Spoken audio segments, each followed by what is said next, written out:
Welcome everyone to another wonderful day for our next topic.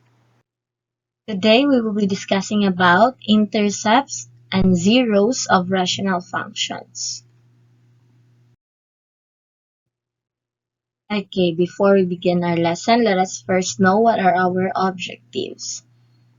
Okay, at the end of the lesson, you are all expected to understand what is meant by a rational function, determine the x and y intercepts of a rational function, and determine the zeros of the rational function. Now let's have the definitions of the important terms to remember. Okay, we have here first the intercepts. The intercepts of a graph of a rational function are the points of intersection of its graph and an axis. And next is the y-intercept. The y-intercept of the graph of a rational function r of x, if it exists, occurs at r of 0, provided that the r of x is defined at x is equal to 0. To find the y-intercept, simply evaluate the function at x is equal to 0. The other terms are the X intercept and the zeros of a function. The X intercept of the graph of a rational function r of x, if it exists, occurs at the zeros of the numerator that are not zeros of the denominators. To find the X intercept, equate the function to 0. The zeros of a function are the values of x which make the function 0. The numbered zeros are also X intercepts of the graph of the function. Okay, now I have here a graph. Now let's identify kung ginsa si x-intercept and y-intercept. Now the blue line here kaning this one. Una siya gitawag nato nga graph sa atong rational function. Now, unsaon nato pagkaila ni x and y axis? This line here kanang naghigda, that is called the x-axis. And kaning pataas is called the y-axis. Now, kaning dot, kung asa nagtagbo si blue line and x-axis, that is what we call x-intercept, or this is the zero of the function. Now this one here, this dot, kung asa nagtagbo ang blue and y-axis, blue line and y-axis, that is called the y-intercept. Okay, now let's have example number 1. Find the x and y intercepts of the following rational functions. Let's have first letter A. F of x is equal to 3 minus x over x plus 1. Now before starting, we are going to transform this equation into this one. This becomes y is equals to 3 minus x over x plus 1. Now let's start looking for the x-intercept. In looking for the x-intercept, the value of y in our equation is equal to 0. Dapat maset siya to 0. Then you substitute, that is y. Let me start to the beginning. Our equation is y over 3 minus x over x plus 1. Substitute 0. This becomes 0 equals 3 minus x over x plus 1. Now 0 here as a denominator of 1. Now, in solving, we can cross multiply 0 times x plus 1 and 1 times 3 minus x. That is 1 times 3 minus x equals 0 times x plus 1. Okay, now let's distribute 1 times 3, that is 3. 1 times negative x, that is negative x, equals 0 times x, that's 0. 0 times 1, that's also 0. So 0 siya. So nanatay 3 minus x is equal to 0. Now, let's transpose positive 3 sa pika side by following subtraction property of equality. So, 3 minus 3 minus x equals, since nag-minus ta dira na side, mag-minus ta dira. So, ang natahitabo, this is 0. What remains is negative x equals negative 3. Now, dili pwede nga ang atong x is negative, dapat mag-positive si x diri. So, we need to divide both sides by negative 1 and negative 1. So, our x is positive 3. Negative 3 divided by negative 1, that is positive 3. So, therefore, the x intercept is 3 and 0. Now, let's look for the y intercept.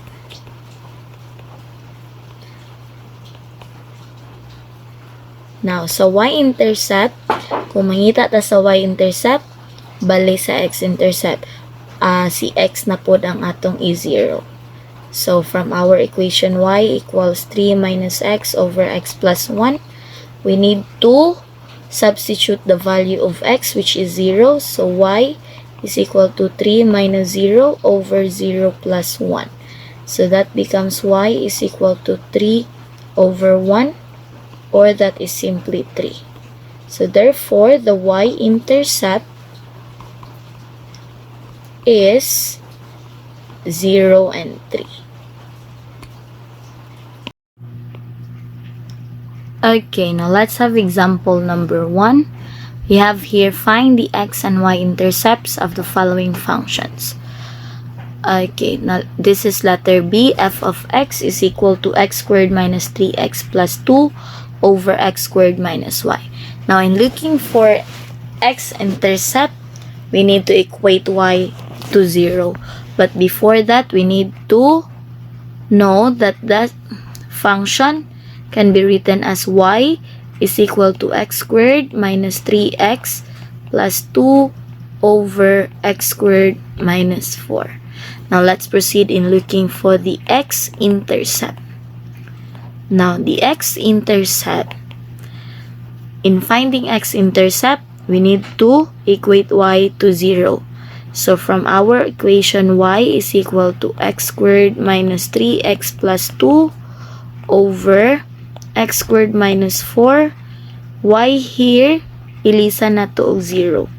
So, that becomes 0 equals x squared minus 3x plus 2 over x squared minus 4. Now, it is understood nga si 0 na i-denominator nga 1. Para mas inig-solve na to, mag-cross multiply ta. Ang mahitabo, si 1 i-multiply dito. That is 1 times x squared minus 3x plus 2 equals si 0 i-multiply pod sa pikas or sa denominator, that is 0 times x squared minus 4. Now, that is our equation now. So, i-distribute si 1. 1 times x squared, that is x squared. 1 times negative 3x, that's negative 3x. 1 times positive 2, that's positive 2, equals 0 times x squared, that is 0. 0 times negative 4, that is also 0. So, this is our equation. Now, let's look for the value of x. Para makita nato ang value ni x, i-factor nato si x squared minus 3x is plus 2 is equal to 0. Now, the factors of x squared, that is x times x. Atong last term is positive, atong middle term is negative. Therefore, ang factors kay puro negative. Y, negative times negative, that is positive. Negative plus negative, that is negative. Okay. Now, unsay factors ni 2? There are no other factors of 2 other than 2 times 1. 2 times 1, that's 2. 2 plus 1, that's 3. Negative plus negative, that's negative. Negative times negative, that's positive. Okay, since we have x minus 2 and x minus 1, we need to equate them both to 0. That's x minus 1 is equal to 0. And we need to transpose negative 2 sa pikas para makuha na to ang value ni x by using the addition property of equality. Mag-add og 2 both sides sa equation. That's 0 plus 2. This is 0. So x is equal to 2. And the other one, using addition property of equality also, we have x minus 1 plus 1 equals 0 plus 1. That becomes 0. So this is x is equal to positive 1.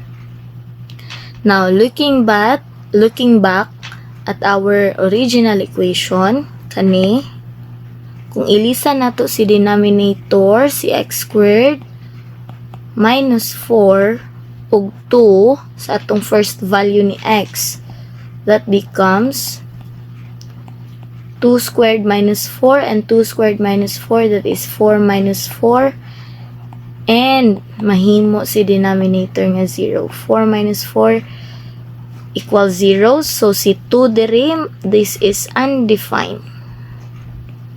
So dili pwede ang value ni 2 mahimong value sa ato ang X intercept. Now let's try 1. Si 1. I-try na to si 1. 1 here. Ato i-substitute. Let me erase that first. Ato i-substitute si 1 sa atong original equation, that is f of x equals x squared minus 3x plus 2 over x squared minus 4. Ilisan ang tanang x ug 1, that's 1 squared minus 3 times 1 plus 2 over 1 squared minus 4. Now the numerator, mahimo na siyang 3 minus 3 over 1 minus 4, that is 0 over negative 3. Now, dili si denominator ang 0 kundi ang numerator, that becomes f of x is equal to 0. Since dili 0 si denominator, si 1 ang atong x intercept. So therefore, the x intercept is, let me clean this first before I write it down. The x intercept in our example letter B is x intercept. Let me write that first. That is 1 and 0. Now let's look for the y intercept. Si y intercept na sa datong pangitaon. Okay. Let's use another color para masabtan. Let's use, say, yellow. Okay. Y intercept. In looking for y intercept, instead nga parehas sa x intercept, si y ang i-equate sa 0, diri sa y intercept, si x atong i-equate into 0. So using the equation again, kana ilisa nato tanang x og 0. That is y equals x squared minus 3x plus 2 over x squared minus 4.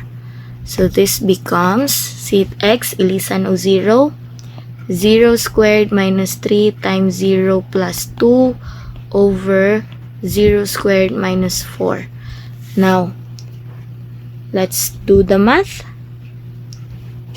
Y is equals to 0 minus 0 plus 2 over 0. This is 0 plus 2. No, it's minus 4. 0 minus 4. Now this becomes 2 over 4, negative 4 rather, and this can be reduced into negative 1/2. So our y-intercept here, y-intercept is 0 and negative 1/2. Okay, that's all for example letter B. Okay, now let's have example number 2. Determine the zeros of the following rational functions. Let's have first letter A. G of x is equal to x minus 2 over x plus 6. Now to find the zero of this function, we have to get the numerator and equate that into 0. Pag nakuha na nato si numerator, i-equate nato si 0. Tapos we apply addition property of equality para mabalhin si negative 2 on the other side of the equation. So, ang may tabo, that is x minus 2 plus 2 equals 0 plus 2. So, this is 0. Ang nabilin si x, 0 plus 2, that is 2. So, therefore, the zero of our function is 2. So, mauna na siya ang zero of the function. Is positive 2. Okay, now let's have example number 2. You have here determine the zeros of the following rational functions. You have here g of x is equal to x squared plus x minus 2 over x squared minus 4. Now to get the zero of the rational function, we need to factor first the numerator, which is x squared plus x minus 2. So we copy the whole equation, the whole function rather, and we get the factors of the numerator. Factors of x squared, that is x times x. The third term is negative. The middle term is positive. Therefore, the factors are positive and negative. Now, the factors of 2 are 2 times 1. Nganong positive si 2? Because ang middle term is positive and mas dako si 2 kaysa ni 1. Now, we factor the denominator using the difference of squares. Factors of x squared are x times x. The sign is negative, therefore the signs of the factors are positive and negative. Factors of 4 are 2 times 2. Now, naay pareha sa ibabaw ug sa ubos, we can just factor that out or divide that out. X plus 2 divided by x plus 2, that is 1. And therefore, our g of x is equal to x minus 1 over x minus 2. So, our numerator here, the simplified form of our numerator is x minus 1. So, we can equate that to 0 and ibalhin natin sa negative 1 to the other side of the equation using the addition property of equality. That becomes x minus 1 plus 1 equals 0 plus 1. So, that is 0. Nabilin si x, that is 1. So, x is equal to 1. Therefore, the zero of the function is positive 1.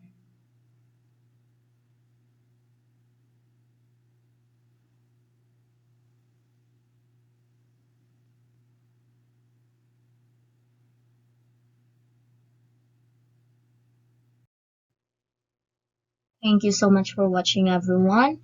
I hope na ay nasabtan kay kaninang topic importante para sa next topic dili ta mag-listen. Okay, that's all for today. You may now enjoy your quiz.